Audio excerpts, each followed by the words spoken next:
Hi folks.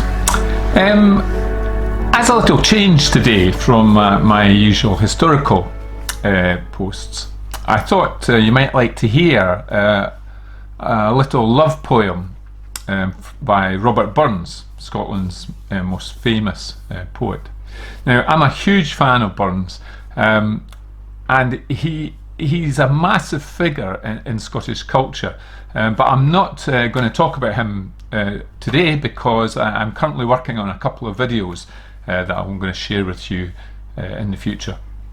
But I thought today you might like to hear this poem, which is my favourite Burns poem, and I'm going to give you an explanation of what it means.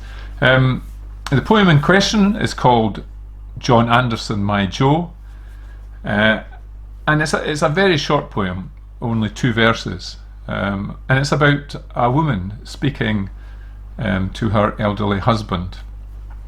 So I'm going to read it to you first in its entirety, and then I'm going to explain it to you what the woman is trying to say to her husband. John Anderson, my Jo. John, when we were first acquaint, your locks were like the raven, your bonny brow was brent. But now your brow is belled, John, your locks are like the snaw. But blessings on your frosty pow, John Anderson, my Jo. John Anderson, my Jo, John, we climb the hill together, and mony a canty day, John, we've had wi' yin another.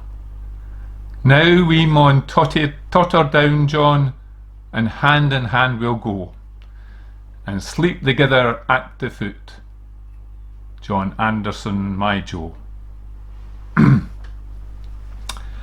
So, John Anderson actually is a real character. He was born in Ayrshire in 1748, and he was a close friend of Robert Burns. He was a carpenter by trade, and it's reputed that he built Burns's coffin in 1796. So, the poem starts and is called John Anderson, my Jo, and what the woman is saying is that John is her sweetheart. John Anderson, my Jo, John Anderson, my sweetheart. She then goes on to describe how her husband looked when they first were acquaint, she says, which means first acquainted, or when they first met. And she says, your locks were like the raven, your bonny brow was bent. And she means his hair was dark, was black, and his brow or forehead was smooth and unwrinkled. She then compares that with what his appearance is now. But now your brow is belled, John. Your locks are like the snaw. So she's saying that he's bald now at the front. You know, he's probably bald up here. And the hair that he has is like the snow. In other words, it's white, like the snow. But then she finishes the first verse by blessing him. But blessings on your frosty pow. So there she means blessings on your white head. And confirms that he is still her sweetheart, John Anderson, my Jo. So the second verse starts with the woman again repeating that affectionate line, John Anderson, my Jo. And then she reminds him that they have climbed the hill of life together. We climb the hill together.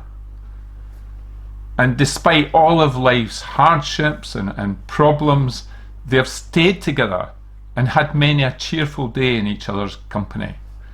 And mony a canty day, John, we've had wi' yin another. She then looks forward to what they know will be their physical decline and their eventual death. But she reminds him that they will face this hand in hand together, just as they have done throughout all of their life.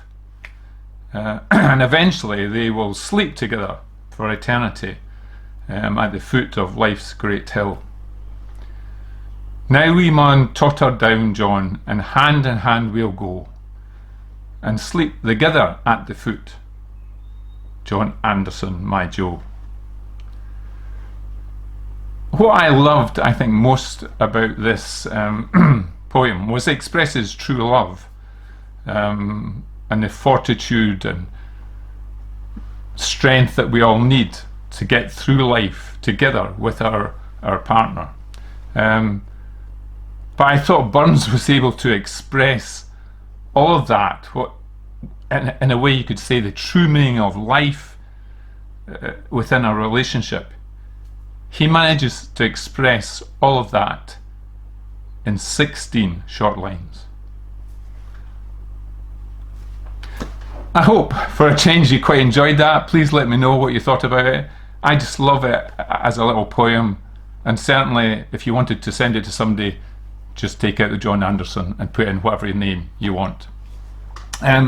So if you've enjoyed it, as usual, if you could give me a little like and make any comments you want and share it with your friends, that would be great.